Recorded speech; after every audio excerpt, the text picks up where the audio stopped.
Mas o que a gente entende? A gente entende que nós temos uma igreja que ela adoece.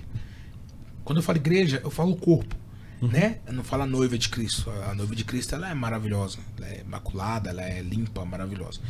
A igreja, ela adoece por falta de conhecimento. Uma igreja que não tem conhecimento, um povo que não tem o conhecimento, né?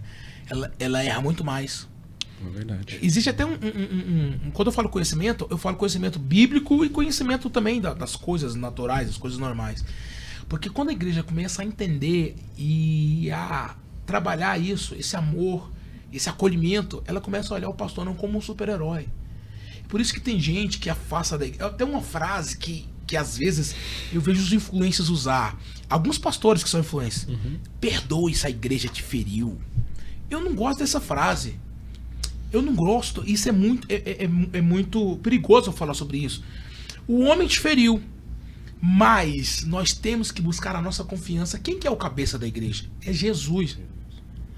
O ser humano, o pastor João Vitor, que lidera hoje a igreja, o pai dele, que era referência, que se um dia o pai dele tivesse caído, ou alguém, um líder seu cair, meu irmão, se você olhar para ele como um super-herói, como um Jesus na sua vida, você vai se decepcionar, mas ele é uma pessoa que sujeita a coisas carnais também.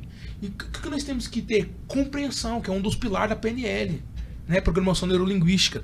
Quando você consegue compreender um pilar da PNL, que é a compreensão, você consegue ser menos egoísta. Até naquilo que às vezes alguém não... O pastor tem muito isso. Se você serve a ovelha a vida inteira, você serve... Vamos lá, você tem uma pessoa na igreja, a ovelha sempre precisou de você e você serviu ela. Aí no dia que você não serve, você não presta. O pastor não me serviu. Olha, eu precisei que o pastor me ajudasse com isso, ele não... Mas ela esquece de todas as vezes que você serviu ela.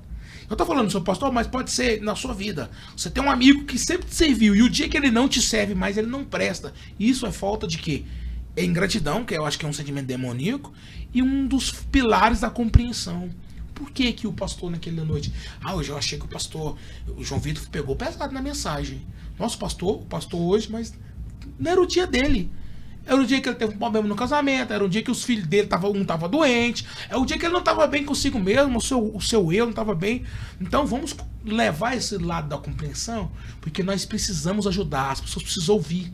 Abrir os ouvidos para ouvir. Até o CVV, que é o Centro de Ajuda contra o Suicídio, ele só ouve, né? Eu acho que até que precisa melhorar isso aí. Ele só ouve, mas só ouvir não adianta também sem você apontar a solução do problema. Então, o que nós precisamos? De mais pessoas para ouvir, pastor João Vitor.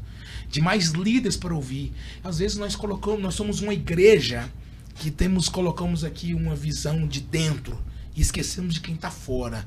Uma igreja que promove cultos. Irmão, se num culto de domingo não tiver pelo menos ali 20% de visitante, a igreja está cumprindo o papel errado. Os cultos onde a gente investe em pregador, investe em cantor, quem veio aqui visitar, não tem ninguém, está errado. Nós somos uma igreja saudável para trazer cura para quem não é saudável. A cura é Jesus. A libertação é Cristo. É Ele que restaura os casamentos. Irmão, e como que você vai fazer um culto de domingo onde está lotado de gente e você não consegue tirar um sermão para falar no coração do pecador? Tá errado. O pecador tá lá. A igreja é um lugar de busca de ajuda. É autoajuda mesmo. A igreja é um hospital mesmo. Nós temos que ser intencional. E agora aqui a gente já vai começar a falar sobre isso. A igreja tem que ser intencional. O culto de domingo, vamos falar sobre saúde mental? Intencional. Tem que trazer gente que está precisando. O próximo culto é sobre casamento. O pastor vai pregar, trazer gente que está com problema no casamento. O próximo culto, vamos falar sobre distúrbio na vida sexual. Tem que trazer gente que tem problema com pornografia. A igreja precisa ser intencional. Quando há intencionalidade no que a igreja faz, irmão, você vai ver a colheita. Do cara que foi lá num culto... ele foi... Eu já teve gente de ir no culto, ele tava passando na porta, sentou... E eu tava pregando, ele, mano, eu tô passando por isso. Ainda bem que eu sentei, porque eu já sou intencional em tudo que eu faço. Quando a igreja for intencional, doutor Alex, você vai ver que a colheita vai ter muito menos problema pro pastor João Vitor no gabinete. Amém? Amém. Creio nisso também, cara. Uma das coisas também importantes da gente pensar é que existem várias doenças, né, que podem levar o paciente a pensar na morte e execuir isso de alguma forma.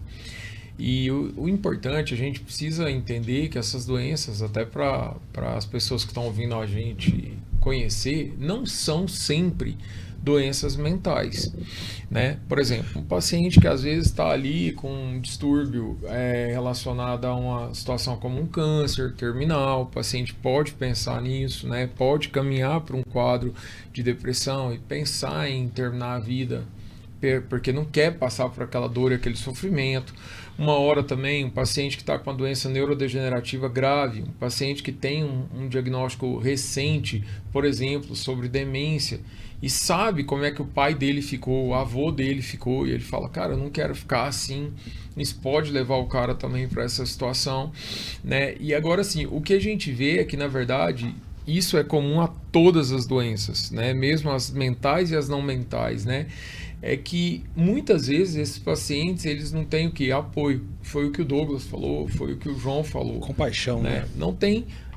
às vezes a igreja, né, em algumas igrejas, e graças a Deus a gente não vê isso lá na nossa, desde que eu tô lá, nunca vi isso acontecer, assim, é um exército em que muitas vezes o soldado ferido, né, como você citou, o pastor que está ali no erro, alguém que caiu no erro, ao invés de querer curar, tratar, às vezes quer abater, né, e isso gera trauma, gera perdas de interesse. Muitas vezes eu recebo no consultório pessoas me falando assim, Jesus é tudo, mas a igreja não é nada, né? Então, assim, é um pensamento totalmente desfocado, é um pensamento totalmente errado, é um pensamento que leva aquela pessoa, aquele paciente, no meu caso, a uma perdição total. Não estou falando de perdição de mundo, mas estou falando de perdição de um norte para triar a vida do cara, né?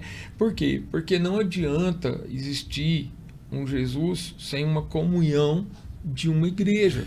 Isso não existe. Não existe, né? Ali a gente vê muitas vezes pessoas que a gente, no meio evangélico, chama de pessoas do banco. O cara só vai, senta no banco e não quer envolvimento, não quer nada. Na verdade, a gente vai ver aquela pessoa, muitas vezes, mais problemática. Tá totalmente distante, está totalmente afastada. E isso é um grande diferencial quando o paciente se sente acolhido. Agora, dentro da gente, puxando aqui a história, né, que a gente veio falar com o Douglas e com o João, dos suicídios, existem diferentes suicídios, né? Existem suicídios que eles são planejados anos e anos, né? E muitas vezes, algumas pessoas que têm as questões dos transtornos da personalidade. Então, geralmente, são suicídios associados principalmente a pessoas que, ao se frustrarem por uma frustração passada, lá da infância, numa criação, num abandono, como o Douglas levantou aqui, até num abuso, seja ele principalmente sexual e tal, o que acontece com essa pessoa? Ela geralmente quer promover a própria morte, escrevendo muitas vezes uma carta culpando um terceiro sobre essa situação, né?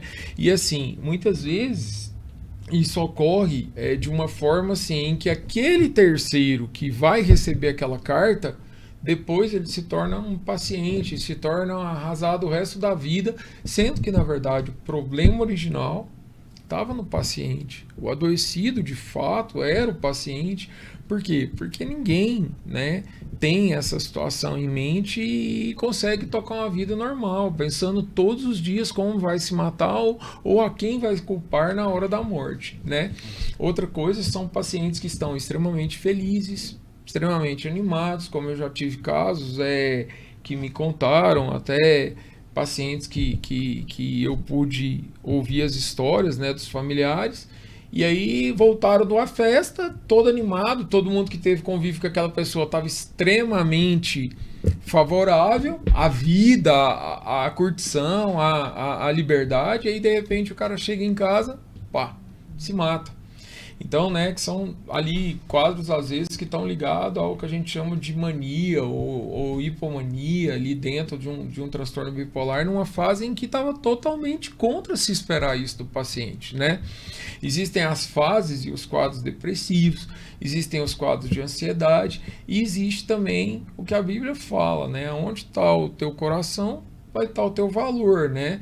Principalmente a gente viu em grandes crises, né, financeiras, que inclusive o mercado tem comentado que nós podemos estar prestes a uma grande bolha, a um grande crash, a uma grande situação financeira, onde que a gente vê inúmeras pessoas tirando a própria vida nesse momento porque ela perdeu o dinheiro. Hoje cedo eu estava no culto da igreja de 6 horas da manhã e o Lúcio pregou lá e o pastor Lúcio foi até muito sábio quando ele falou assim, tem gente que é tão pobre que a única coisa que ele tem é dinheiro, né? Isso é um ditado antigo.